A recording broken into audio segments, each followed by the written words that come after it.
বিসমিল্লাহির রহমানির রহিম। প্রিয় শিক্ষার্থীবৃন্দ, আশা করি তোমরা সবাই ভালো আছো। আদর্শ মহাবিদ্যালয় দিনাজপুর কর্তৃক আয়োজিত অনলাইন ক্লাসে তোমাদের সবাইকে স্বাগতম জানিয়ে শুরু করছি আজকের ক্লাস। আজকে আমি তোমাদের সাথে আছি জান্নাতুন নাহার চৌধুরী, প্রভাষক, সমাজকর্ম বিভাগ, আদর্শ মহাবিদ্যালয় দিনাজপুর। তো আজকের ক্লাসটি কিন্তু মূলত তৃতীয় বর্ষের শিক্ষার্থীদের জন্য তৈরি করা হয়েছে। আজকে আমরা আলোচনা করব সমাজকর্মের তৃতীয় বর্ষের কোর্স সমাজকর্ম অনুশীলনের তত্ত্বসমূহ। কোর্স কোড হচ্ছে 23-21-03।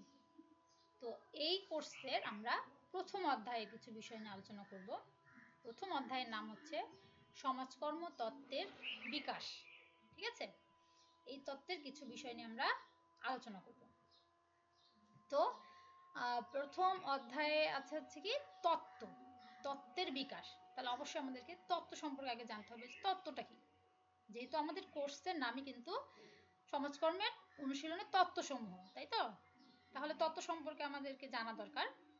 তো তত্ত্ব হচ্ছে মূলত যে একটা প্রতিষ্ঠিত একটা সত্য, ঠিক আছে, মানে একটা একটা ধারণা, যে ধারণা এর আগে বহুবার সংঘটিত হয়েছে, হ্যাঁ, বহুবার পর্যবেক্ষণ করা হয়েছে, করার ফলে যে ফলাফল একটা ফাইনালি আমরা বহুবার পর্যবেক্ষণ করার পর ফাইনালি যখন আমরা একটা ফলাফল দাঁড় করাতে পেরেছি সেটা হচ্ছে তত্ত্ব। ঠিক আছে, মানে এটা একটা প্রতিষ্ঠিত, এটা মানে যখন আমরা যে কোনো কথাই কিন্তু তত্ত্ব হতে পারে না, সেটা অবশ্যই প্রতিষ্ঠিত হতে হবে, তখনই সেটা একটা তত্ত্বতে পরিণত হবে।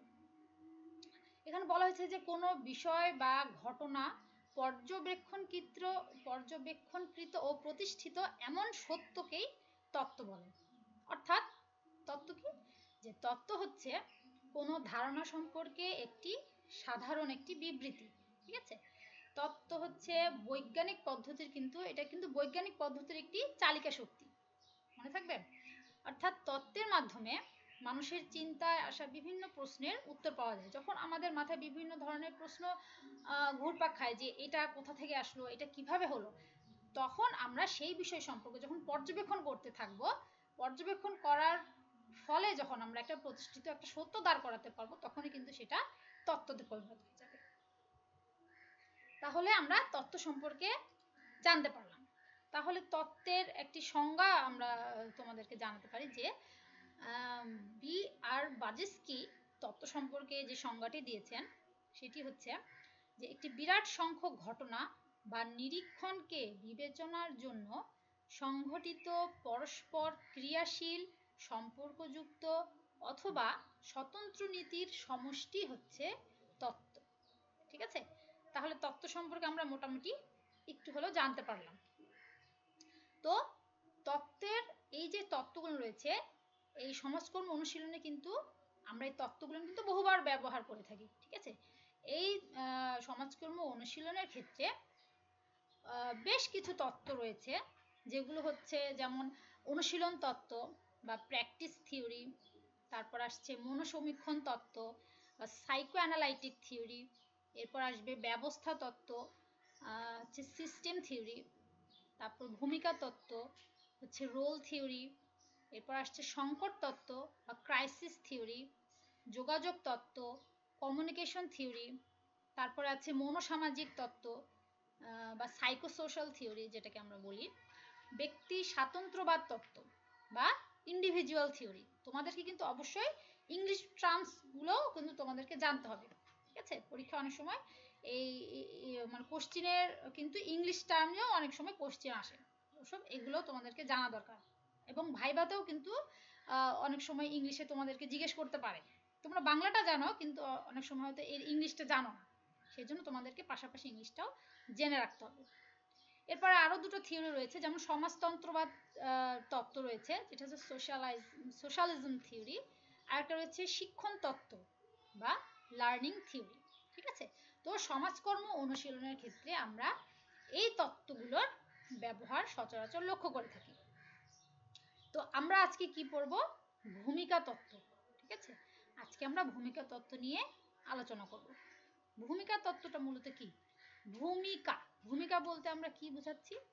যে যার যার অবস্থান থেকে তার তার দায়িত্বগুলো সঠিকভাবে পালন করে কিনা, তার সঠিকভাবে তার দায়িত্ব পালন, এটাই হচ্ছে মেইনলি কিন্তু ভূমিকা। ঠিক আছে, এখানে হচ্ছে একটা মানুষের আদর্শ, বিশ্বাস, আচরণ, অধিকার, এই যে বিষয়গুলো আছে এগুলোর সাথে সম্পর্কিত যে মানব কর্মকাণ্ডগুলো পরিচালিত হয় সেটাই হচ্ছে মূলত ভূমিকা। ঠিক আছে, অর্থাৎ মানুষের সামাজিক অবস্থান ও পদমর্যাদা অনুযায়ী কর্ম সম্পাদনকেই ভূমিকা বলা হয়ে থাকে। যেমন উদাহরণ হিসেবে আমরা বলতে পারি যে পুলিশের কথা বলতে পারি, যে হ্যাঁ, প্রত্যেকটি পুলিশ যদি ঠিকমতো তার ভূমিকাগুলো পালন করে থাকে, তার কার্যক্রমগুলো ঠিকমতো যদি সে করে থাকে, তাহলে কিন্তু কোনো সমস্যা তৈরি হয় না। ঠিক আছে, আবার বলতে পারি যে একজন ড্রাইভার, একজন বাস চালক যদি ঠিকমতো আইন মেনে বা নিয়মকানুন মেনে যদি সে যানবাহন চলাচল করে থাকে, তাহলে কিন্তু আমরা খেয়াল করে দেখবো যে তাহলে রাস্তাঘাটে কোনো যানজট তৈরি হয় না বা কোনো দুর্ঘটনারও সৃষ্টি হওয়ার সম্ভাবনা থাকে না। ঠিক আছে, অর্থাৎ তাহলে আমরা কি বুঝতে পারলাম যে যার যার অবস্থান থেকে তার ভূমিকাগুলো, তার দায়িত্বগুলো যদি সঠিকভাবে পালন করা হয়, তাহলে কিন্তু দেখবে যে সমাজে যে সমস্যাগুলো তৈরি হচ্ছে সেগুলো কিন্তু অনেকটাই লাঘব করা সম্ভব। আর এই যে সমস্যাগুলো তৈরি হয়, তো সমাজকর্মী কি করে? এই সমস্যাগুলোকে রিমুভ করার জন্য, মোকাবিলা করার জন্য এই যে ভূমিকা তত্ত্ব রয়েছে, অর্থাৎ যার যেটা ভূমিকা সেভাবে চলার একটি নিয়মকানুন তৈরি করে এই ভূমিকা তত্ত্ব। ঠিক আছে, অর্থাৎ ভূমিকা তত্ত্ব বলতে কি বোঝায়?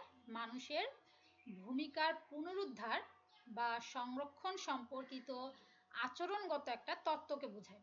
অর্থাৎ এখানে কিন্তু মেইনলি আচরণের বিষয়টা কিন্তু এখানে মেইনলি লক্ষ্য করতে হয় সমাজকর্মী। ঠিক আছে, অর্থাৎ ভূমিকা তত্ত্বের মূল লক্ষ্য হচ্ছে সামাজিক পরিবেশ ব্যক্তির আচরণকে কিভাবে এবং কতটুকু প্রভাবিত করে তা বিশ্লেষণ করা। ঠিক আছে, তাহলে আমরা ভূমিকা তত্ত্ব সম্পর্কে মোটামুটি ধারণা জানতে পারলাম। তো ভূমিকা তত্ত্বের সম্পর্কে সমাজকর্ম অভিধানের যে সংজ্ঞাটি প্রদান করা হয়েছে সেটি হচ্ছে যে ভূমিকা তত্ত্ব হলো কতগুলো প্রত্যয়ের সমষ্টি, যেগুলোর ভিত্তি হলো সামাজিক ও নৃতাত্ত্বিক অনুসন্ধান, যা বিভিন্ন ধরনের সামাজিক মর্যাদা এবং সে মর্যাদার প্রেক্ষিতে সামাজিক প্রত্যাশা কিভাবে মানুষের আচার আচরণকে প্রভাবিত করে তা উপলব্ধি করা যায়। ঠিক আছে, তাহলে আমরা ভূমিকা তত্ত্বের সংজ্ঞা জানতে পারলাম। এরপরে আসি যে ভূমিকা তত্ত্ব সংশ্লিষ্ট কতিপয় প্রত্যয়। আচ্ছা, মানে হচ্ছে যে মানে ভূমিকা তত্ত্ব সম্পর্কে একটু যদি আমরা গভীরভাবে চিন্তা করতে যাই, তাহলে এর সাথে সংশ্লিষ্ট কিছু প্রত্যয় অটোমেটিক্যালি জড়িয়ে পড়ে, এগুলো সম্পর্কে আমাদেরকে জানতে হবে। ঠিক আছে, যেমন এর মধ্যে ডিটেল জানার দরকার না হলেও তোমাদের প্রত্যয়গুলো কি সেগুলো একটু একটু আলোচনা করি। সেটা হচ্ছে যেমন নর্মস, এখানে নর্মস থাকবে বা আদর্শ, তারপর সামাজিক একটা অবস্থান থাকবে, সোশ্যাল পজিশন। হ্যাঁ, মানে সমাজে বসবাসকারী প্রত্যেক ব্যক্তির নিশ্চয় একরকম না। ঠিক আছে, এক একজনের পজিশন এক এক রকম, যে সমাজে আমার কি অবস্থান, আমি ডাক্তার না আমি ইঞ্জিনিয়ার না আমি কোন পেশায় নিয়োজিত আছি, এগুলোর মাধ্যমে তার একটা অবস্থান তৈরি হয়ে যাবে। ঠিক আছে, এটা কিন্তু এই ভূমিকা তত্ত্বের কিন্তু একটি প্রত্যয় হিসেবে পরিচিতি লাভ করে আর কি। তারপর রয়েছে এখানে মর্যাদার কথা বলা হয়েছে, তারপর সামাজিক পরিচিতি আছে, ভূমিকা আছে, তারপর হচ্ছে ভূমিকা প্রত্যাশা রয়েছে, যেমন রোল এক্সপেকটেশন রয়েছে, তারপর রোল পার্টনার রয়েছে, এরপরে আছে রোল ভূমিকা পরিপূরকতা রয়েছে। ঠিক আছে, এবং ভূমিকা জোট, এইগুলো প্রত্যয়গুলো মানে এইগুলো প্রত্যয় কিন্তু আমরা কি করি, ভূমিকা তত্ত্বের মধ্যে ওতপ্রোতভাবে জড়িত। মানে এই যে ভূমিকা যার যে দায়িত্ব অনুযায়ী যে ভূমিকা পালন করছে, এগুলোর সাথে এই প্রত্যয়গুলো জড়িত রয়েছে আর কি। ঠিক আছে, আচ্ছা, এরপরে আমরা আসি যে সমাজকর্ম অনুশীলনে ভূমিকা তত্ত্বের প্রয়োগ। ঠিক আছে, মানে আমরা সমাজকর্ম যারা সমাজকর্মী, যারা সমাজকর্ম অনুশীলন করে, সেক্ষেত্রে এই ভূমিকা তত্ত্বটা কিভাবে প্রয়োগ করে থাকে, মানে কোন কোন ক্ষেত্রে প্রয়োগ করে থাকে কিভাবে, এইগুলো বিষয় নিয়ে আলোচনা করবো আসলে। এখানে প্রথমেই যেটা বলা হয়েছে যে গ্রহণ, ঠিক আছে। এক্ষেত্রে কিন্তু আমরা তিনটি ভাগে ভাগ করে নিয়েছি, যে এই প্রয়োগের ক্ষেত্রে আমরা একে তিন ভাবে আলোচনা করতে পারি। একটা হচ্ছে গ্রহণ, আর একটা হচ্ছে অনুধান ও সমস্যা নির্ণয় বা অ্যাসেসমেন্ট অ্যান্ড ডায়াগনোসিস, তারপর আসছে সমস্যা সমাধান বা ট্রিটমেন্ট, ঠিক আছে। তো গ্রহণ কি সেটা আমরা সম্পর্কে একটু জানি। যে গ্রহণ হচ্ছে, এটি কিন্তু সমাজকর্ম অনুশীলনের ক্ষেত্রে খুব গুরুত্বপূর্ণ একটা বিষয় গ্রহণ। কারণ প্রথমেই যে কোনো সমস্যা সমাধানের ক্ষেত্রে প্রথমেই কিন্তু এই বিষয়টি চলে আসে যে একজন সমাজকর্মী একজন সাহায্যার্থীকে কিভাবে গ্রহণ করবে, ঠিক আছে। সেজন্য এটা প্রথমেই এটা বলা হয়েছে যে একজন সাহায্যার্থী ব্যক্তি যিনি সমাধান প্রত্যাশী, ঠিক আছে, যার সমস্যা নিয়ে সমাজকর্মীর নিকট যাবে, তখন সমাজকর্মী কি করবে, তাকে সাদরে গ্রহণ করবে। হ্যাঁ, তো এই জন্য কি করবে, সাহায্যার্থী সমাজকর্মীকে সহজভাবে যদি গ্রহণ না করতে পারে, তাহলে কিন্তু বিভিন্ন ধরনের সমস্যা তৈরি হয়। তার আর সমস্যা সম্পর্কে বিস্তারিতভাবে আমি যদি না জানতে পারি, তাহলে আমার একটা কাঙ্ক্ষিত সমাধান আমি লাভ করতে পারবো না, ঠিক আছে। তো এই ভূমিকা তত্ত্ব কি করে, সমাজকর্মী আর সাহায্যার্থীর অবস্থান, মর্যাদা এবং প্রত্যাশিত যে ভূমিকা সেটা সম্পর্কে একটা স্পষ্ট একটা ধারণা দিয়ে থাকে, ঠিক আছে। এতে করে কি হয়, উভয়ের মধ্যে একটা উভয়ের যে ভূমিকা রয়েছে, মানে একটা সাহায্যার্থীরও কিন্তু একটা ভূমিকা রয়েছে, সমাজকর্মীরও কিন্তু নিজস্ব একটা ভূমিকা রয়েছে। তো এর মাধ্যমে কি হয়, দুজনে কিন্তু দুজনের ভূমিকা সম্পর্কে অবগত হয়। অবগত হওয়ার ফলে যার যার দায়িত্ব সম্পর্কে সচেতন হয়ে সে অনুযায়ী কার্যক্রম পরিচালনা করতে পারে। এর ফলে কি হয়, একজনের প্রতি আরেকজনের একটা আস্থা তৈরি হয়, ঠিক আছে, একটা বিশ্বাস তৈরি হয় এবং সমস্যা সমাধান প্রক্রিয়া সহজতর হয়ে যায়। তাহলে আমরা গ্রহণ সম্পর্কে জানলাম। এরপর আসি কি, অনুধান ও সমস্যা নির্ণয়, ঠিক আছে। তো অনুধান ও সমস্যা নির্ণয় হচ্ছে যে কোনো সমস্যা সমাধানের ক্ষেত্রে কিন্তু প্রথমে আমাদেরকে সমস্যা নিয়ে অনুধান করতে হয়, মানে সমস্যাটা আসলে কিভাবে উদ্ভূত হলো, কোথা থেকে আসলো, এগুলো সম্পর্কে জানা দরকার, এই সম্পর্কে ডিটেল একটা জানা দরকার। তো এই জন্য কি করে, এই ভূমিকা কিন্তু এর পিছনে কিন্তু ভূমিকা তত্ত্ব কাজ করে থাকে। সেটা কিভাবে দেখি, যে অনুধানের ক্ষেত্রে ভূমিকা তত্ত্ব যেসব বিষয়ের প্রতি গুরুত্ব দিয়ে থাকে সেই বিষয়গুলো হলো, যেমন হচ্ছে ব্যক্তির ভূমিকা পালনের ক্ষেত্রে কি কি সমস্যা সৃষ্টি হচ্ছে, হ্যাঁ, কি কি সমস্যা তৈরি হচ্ছে, কি কি সুযোগ সুবিধা, সুযোগ সুবিধা কতটুকু পাচ্ছে কতটুকু পাচ্ছে না, এবং সেটা কিভাবে সমাধান করা যায় এর ব্যবস্থা করা, এগুলো সব কিন্তু ভূমিকা থিওরির মানে রোল থিওরির মাধ্যমেই করা হয়ে থাকে। তো এই সমস্যা নির্ণয় মানে সমস্যা নির্ণয় বা অনুধান, মানে অনুধান ও সমস্যা নির্ণয়, এই প্রসেসটি কিন্তু আবার তিনটি পর্যায়ে করা হয়ে থাকে, ঠিক আছে। পর্যায়গুলো হচ্ছে যে ব্যক্তিগত অনুধান, একটা হচ্ছে ইন্ডিভিজুয়াল অ্যাসেসমেন্ট, তারপর হচ্ছে কাপল অ্যাসেসমেন্ট বা যুগল অনুধান, আর একটা হচ্ছে ফ্যামিলি অ্যাসেসমেন্ট বা পরিবার অনুধান।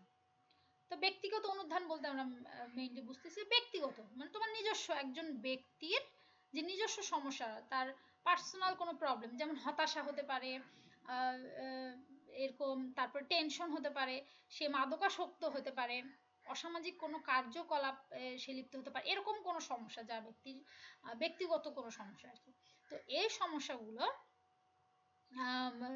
ঠিক মতো সমস্যাগুলো সম্পর্কে অবগত হয়ে এই তত্ত্বের মাধ্যমে সমাজকর্মী কি করে, তার সমস্যাগুলো সমাধানে তৎপর হয়ে ওঠে, ঠিক আছে। তারপর আসলে যুগল অনুধান বা কাপল অ্যাসেসমেন্ট। কাপল অ্যাসেসমেন্ট বলতে এখানে বলছে যে একসাথে এখানে দুজনের মানে সমস্যা সমাধানের বিষয়টা আসছে, সমস্যার নির্ণয়ের কথা আসছে।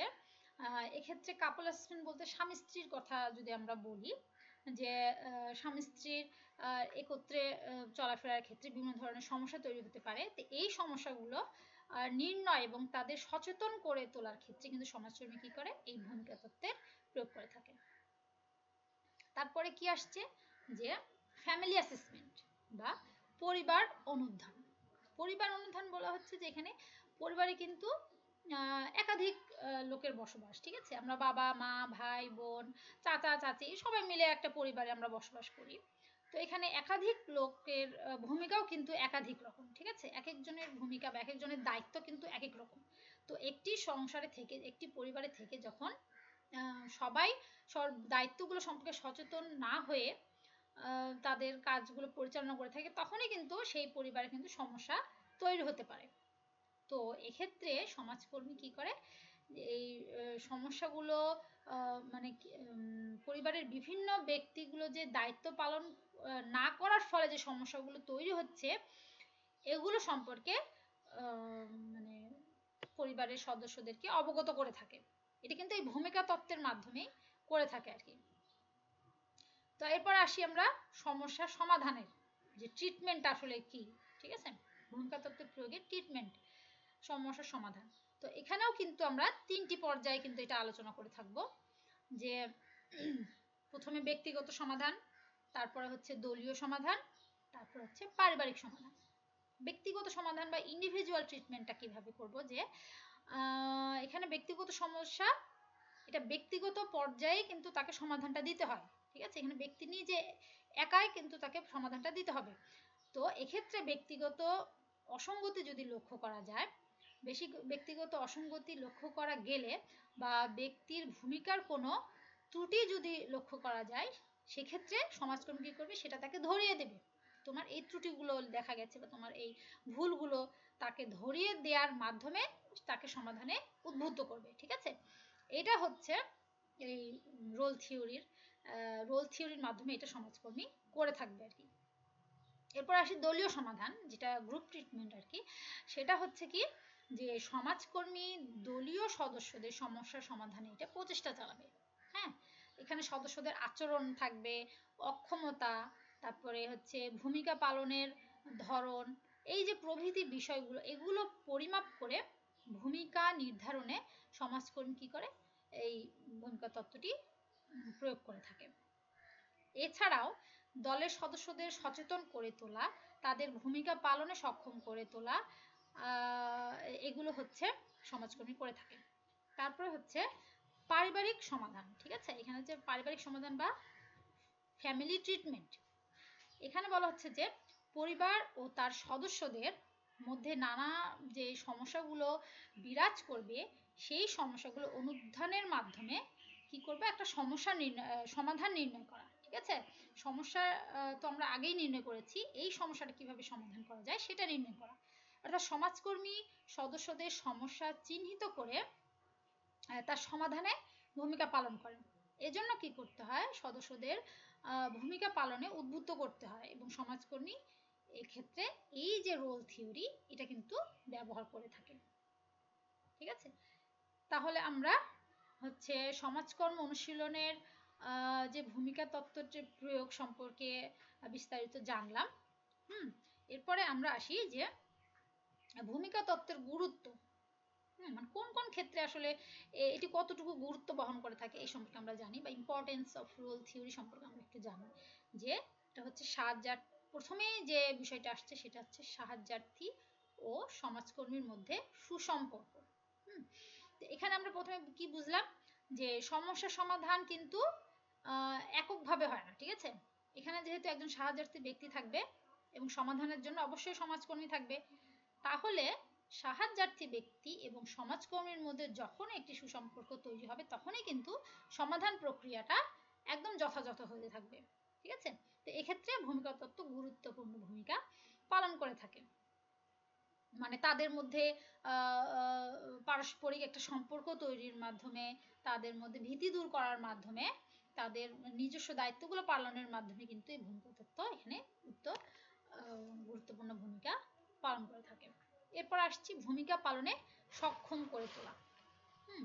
তো এখানে কি, মানে এই সম্পর্কে আমরা তো আগেই বললাম যে ভূমিকা পালন, যার যার ভূমিকা সে যদি সঠিকভাবে পালন করে, তাহলে কিন্তু সমাজ থেকে যাবতীয় যে সমস্যাগুলো রয়েছে সেগুলো কিন্তু রিমুভ করা সম্ভব, ঠিক আছে। তো এই যে ভূমিকা তত্ত্ব যেটা রয়েছে, ভূমিকা তত্ত্ব মেইনলি কি করে, যে যার যার দায়িত্বগুলো রয়েছে সেগুলো সম্পর্কে তাকে উদ্বুদ্ধ করে, যে হ্যাঁ তোমার এই দায়িত্বগুলো রয়েছে, তোমার এইটুকু দায়িত্ব তোমাকে পালন করতে হবে। এই যে যার যার দায়িত্বগুলো সম্পর্কে তাকে সচেতন করে তোলা, সেগুলো পালনে তাকে উদ্বুদ্ধ করে তোলা, এগুলো কিন্তু এই ভূমিকা তত্ত্বেরই কাজ, ঠিক আছে। অর্থাৎ প্রত্যেকের ভূমিকা পালনের ক্ষেত্রে তাকে সক্ষম করে তোলা, এটা হচ্ছে অন্যতম একটি গুরুত্বের মধ্যে পড়ে। তারপর আসছে কি কল্যাণ নিশ্চিত করা। কল্যাণ নিশ্চিত করা হচ্ছে ভূমিকা তত্ত্বের এটি আরেকটি একটি ইতিবাচক দিক, যে এটি সমাজে বসবাসরত সকল মানুষের কল্যাণ নিশ্চিত করতে চায়। ঠিক আছে, ব্যক্তি যেন নিজ নিজ অবস্থান থেকে দায়িত্ব পালনের মাধ্যমে কল্যাণ করতে পারে তা নিশ্চিত করে এই ভূমিকা তত্ত্ব। ঠিক আছে, এরপর আসি হচ্ছে ইতিবাচক ধারণার বিকাশ। যে ইতিবাচক ধারণা কিন্তু শুধু ব্যক্তি নয়, হ্যাঁ, এটি কিন্তু সমাজের পরিবেশকেও সুন্দর করে তোলে। এর মাধ্যমে সমাজে কি হয়, একটা অনুকূল একটা পরিবেশ তৈরি হয়। ঠিক আছে, সমাজের প্রতিটি মানুষের মানসিকতাকে ইতিবাচক করতে এই যে ভূমিকা তত্ত্ব কিন্তু গুরুত্বপূর্ণ ভূমিকা পালন করে থাকে। তারপর আসি যে ব্যক্তিগত সমস্যা মোকাবিলা। আচ্ছা, তো পরিবারের সদস্যরা তাদের স্ব দায়িত্ব পালনের মাধ্যমে পরিবারকে কি করে, সুন্দর করে তোলে। কিন্তু যখন নিজ নিজ দায়িত্ব পালনে অক্ষম হয় তখনই কিন্তু পরিবারের মধ্যে একটি কি হয়, বিশৃঙ্খলা তৈরি হয়ে যায়। ঠিক আছে, তো এই পরিস্থিতিতে সমাজকর্মীরা কি করে, ভূমিকা তত্ত্বের প্রয়োগ করে ভূমিকা তত্ত্বকে কাজে লাগিয়ে বা ভূমিকা তত্ত্বের সাহায্যে এই পারিবারিক সমস্যাগুলোর সমাধান দিয়ে থাকে। ঠিক আছে, তারপরে আসছে হচ্ছে ব্যক্তিকে দায়িত্ব সচেতন করা। ঠিক আছে, এটা হচ্ছে সমাজের প্রতিটি ব্যক্তিরই মানে সামাজিক যেহেতু অধিকার, আমরা যেহেতু সমাজে বসবাস করি এবং সমাজে যেহেতু কিছু অধিকার ভোগ করে থাকি, তো আমাদেরও অবশ্যই দায়িত্ব সমাজের প্রতি কিছু করা। ঠিক আছে, মানে সমাজের প্রতি কিছু দায়িত্ব পালন করা বা কিছু কর্তব্য পালন করা। ঠিক আছে, তো এ দায়িত্ব অর্পিত এবং অর্জিত এই দুভাবেই কিন্তু হয়ে থাকে।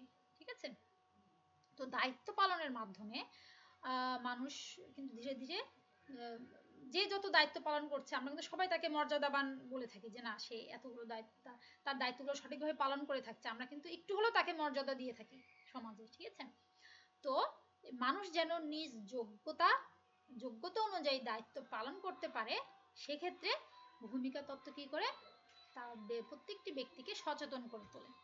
ঠিক আছে, তারপরে আসি যে সমষ্টিগত সাহায্য। সমষ্টিগত সাহায্যটা কি, যে সমষ্টিগত সাহায্য বলতে সেবাধর্মী একটা সংস্থার মাধ্যমে সমষ্টির সেবা প্রদান করাকে বোঝায়। হ্যাঁ, এখানে কি করবে, সমাজকর্মী ভূমিকা তত্ত্বের সাহায্য নিয়ে সেবামূলক প্রতিষ্ঠান ও সেবা গ্রহীতা যারা আছেন তাদের মাঝে সেবা বিনিময়ে সাহায্য করে থাকে। ঠিক আছে, তো এক্ষেত্রে কি হয়, ভূমিকা তত্ত্বের কিন্তু প্রয়োগ হচ্ছে, এখানে কিন্তু ভূমিকা তত্ত্ব একটা গুরুত্বপূর্ণ অবদান রাখছে সমষ্টিগত সাহায্যের ক্ষেত্রে আর কি। তো এরপরে আসি দলীয় সমস্যার সমাধান। ঠিক আছে, আমরা জানি যে একটি দলে একাধিক লোক থাকতে পারে, একাধিক জনগণ মিলেই তো একটি দল তৈরি হয়। অতএব এদের এক একজনের মতেরও এক এক রকম মতৈক্য থাকতে পারে, আর প্রত্যেকের মতের মিল নাও থাকতে পারে। যখন তারা সকলে একমতে আসতে পারে না, তখনই কিন্তু সমস্যা, দলের মধ্যে একটা বিশৃঙ্খলা তৈরি হয়, একটা সমস্যা তৈরি হয়। ঠিক আছে, তো এই যে এরকম বিভিন্ন রকম দলে বিভিন্ন ধরনের সমস্যা তৈরি হতে পারে। তো এসব সমস্যা যেমন হচ্ছে এই ধরনের সমস্যা দলকে কি করে, তার দায়িত্ব পালন করতে কিন্তু বাধাগ্রস্ত করবে। ঠিক আছে, তো এই অবস্থায় কি করে, ভূমিকা তত্ত্বের জ্ঞানের সাহায্য নিয়ে সমাজকর্মী দলীয় যে সমস্যাগুলো রয়েছে সেগুলো সমাধানে কার্যক্রম পরিচালনা করে থাকে। ঠিক আছে, তো এক্ষেত্রেও কিন্তু ভূমিকা তত্ত্বের গুরুত্ব রয়েছে। তাহলে আমরা ভূমিকা তত্ত্বের গুরুত্ব সম্পর্কে জানতে পারলাম, যে আসলে সমাজকর্মীরা তাদের যে কাজগুলো রয়েছে সেগুলো বাস্তবায়ন করতে আসলে ভূমিকা তত্ত্বটা কিভাবে প্রয়োগ করে থাকে। হ্যাঁ, এই সম্পর্কে আমরা জানলাম। তো এরপরে আমরা আসি যে ভূমিকা তত্ত্বের সীমাবদ্ধতা। সামাজিক, যেমন তোমরা জানো যে প্রত্যেকটা বিষয়েরই কিন্তু সেই বিষয়টা যতই আলোচিত হোক না কেন, দেখবা যে প্রত্যেকটি বিষয়েরই কোনো না কোনো সমালোচনা রয়েছে। ঠিক আছে, তো এই ভূমিকা তত্ত্বের ক্ষেত্রেও কিন্তু আমরা একটু সীমাবদ্ধতা লক্ষ্য করে থাকি। যেমন আমরা জানি যে সামাজিক ভূমিকা পালন করা কিন্তু প্রত্যেক মানুষের পক্ষে কিন্তু সম্ভব না, প্রত্যেকেই কিন্তু প্রত্যেকের সামাজিক ভূমিকা ঠিকভাবে পালন করতে পারে না, ঠিক আছে। তো এর জন্য কি হয় যে সমর্থিত যে উদ্যোগ রয়েছে, সহযোগিতা, এগুলোর প্রয়োজন হয়। তো ব্যক্তির নিজের যে বহুমুখী ভূমিকা পালন করে থাকে, এ ধরনের ভূমিকা ব্যক্তিকে কি করে, তার অবস্থান ও মর্যাদা অনুযায়ী কিন্তু এই ভূমিকাগুলো পালন করতে হয়। মানে সে কোন অবস্থানে আছে, তার মর্যাদা কতটুকু, সে অনুযায়ী তার ভূমিকা কিন্তু নির্ধারিত হয়ে থাকে। কিন্তু সবাই কি তার ভূমিকাগুলো পালন করতে পারে, ঠিকমতো দায়িত্বগুলো পালন করতে পারে? নিশ্চয়ই পারে না। কারণ সবাই যদি ঠিকমতো ভূমিকা পালন করতে পারতো, তাহলে কিন্তু এত সমাজে বিশৃঙ্খলা কিন্তু আমরা দেখতে পারতাম না, ঠিক আছে। অর্থাৎ প্রত্যেকের কিন্তু কিছু হলেও সীমাবদ্ধতা রয়েছে।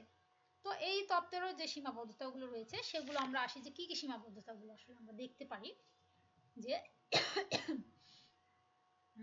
সমাজে যেমন বহুবিধ ভূমিকা থাকায় একাধিক ভূমিকা, হ্যাঁ, তো একাধিক ভূমিকা যখন থাকে তখন কিন্তু এই ভূমিকা পালনে দ্বন্দ্ব দেখা দিতে পারে। দ্বন্দ্বের ফলে কি হয়, ভূমিকা সম্পর্কে সিদ্ধান্ত নেওয়া কঠিন হয়। এক একজনের মধ্যে এক একজনের ভূমিকা এক এক ধরনের, ঠিক আছে। অর্থাৎ একজনের সাথে আরেকজনের দ্বন্দ্ব লেগে যায়। অর্থাৎ ভূমিকা পালনের ক্ষেত্রেও বা এই ভূমিকা কিভাবে সমাধান করবে যে সমস্যাগুলো, সেগুলো সম্পর্কে কিন্তু সিদ্ধান্ত নেওয়া তাদের পক্ষে কঠিন হয়ে পড়ে। এটা একটা সীমাবদ্ধতা আমরা বলতে পারি। আমরা আরো বলতে পারি যে ভূমিকা কিন্তু আমরা জানি যে এটা পরিবর্তনশীল। সমাজ যেহেতু পরিবর্তনশীল, সমাজের ব্যবস্থা পরিবর্তন হচ্ছে নিয়মিত, অর্থাৎ তাহলে ভূমিকা মানুষের পরিবর্তন হবে, এটাই স্বাভাবিক।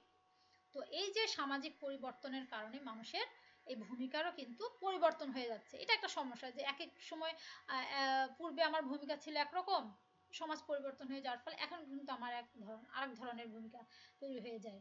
এটা একটা সীমাবদ্ধতার মধ্যে পড়ে আর কি। তো এরপরে আরো যেটা আমরা দেখি সেটা হচ্ছে যে ভূমিকা তত্ত্বে সামাজিক পরিস্থিতি, ব্যক্তির মর্যাদা, অবস্থানকে কিন্তু অধিক গুরুত্ব দেওয়া হয়, ঠিক আছে। অথচ মানুষের ভূমিকা কিন্তু কখনো একমুখী না, হ্যাঁ, মানুষের ভূমিকা কিন্তু বহুমুখী হয়ে থাকতে পারে। তো এক্ষেত্রে কি পরিস্থিতির বিশ্লেষণ করা কিন্তু একটু কঠিন হয়ে পড়ে, হ্যাঁ, এটা কিন্তু একটা সীমাবদ্ধতা আমরা বলতে পারি। এরপরে আমরা আরো বলতে পারি যে সমাজে যে বিভিন্ন মানুষ বসবাস করে, তাদের কিন্তু মূল্যবোধ একরকম নয়, একজনের মূল্যবোধ এক এক রকম। ফলে কি হয়, সমাজে যে আচরণগত একটা পার্থক্য তৈরি হয়ে যায়, ঠিক আছে। এই বিভিন্ন মূল্যবোধের উপস্থিতির কারণে কিন্তু মূল্যবোধের একটা দ্বন্দ্ব তৈরি হয়ে যায়। এর ফলে কিন্তু এটা কিন্তু ভূমিকার আর উপরে একটা প্রভাব ফেলে, অর্থাৎ এটাও কিন্তু একটা ভূমিকার সীমাবদ্ধতা আমরা বলতে পারি। তো যতই সীমাবদ্ধতা থাক না কেন, এটি কিন্তু সমাজকর্ম অনুশীলনে কিন্তু এই ভূমিকা তত্ত্বটি কিন্তু অত্যন্ত গুরুত্বপূর্ণ একটি প্রত্যয়ন, গুরুত্বপূর্ণ একটি থিওরি আর কি, যেটাকে অনুসরণ করে সমাজকর্মীরা প্রতিনিয়ত তাদের ব্যক্তিগত হোক, পারিবারিক হোক, দলীয় হোক, সমস্যাগুলো সমাধান দিয়ে থাকছে, ঠিক আছে। তাহলে আমরা কি বুঝলাম যে আসলে ভূমিকা তত্ত্ব সমাজকর্মের জন্য কতটুকু গুরুত্বপূর্ণ, সীমাবদ্ধতা থাকা সত্ত্বেও এটি আসলে কতটুকু গুরুত্বপূর্ণ সেটা আমরা কিন্তু আলোচনা করেছি পূর্বে, ঠিক আছে। ঠিক আছে, তো আজকে আমাদের আলোচনার বিষয় এইটুকুই। তো পরবর্তী ক্লাসে তোমাদের অন্য কোনো থিওরি বা অন্য কোনো বিষয় নিয়ে আমরা আলোচনায় আসবো। তোমরা কিন্তু বাসায় নিয়মিত এগুলো চর্চা করবে, এগুলো অনুশীলন করবে, ভালোভাবে পড়াশোনা করবে এবং ভালো থাকো সবাই।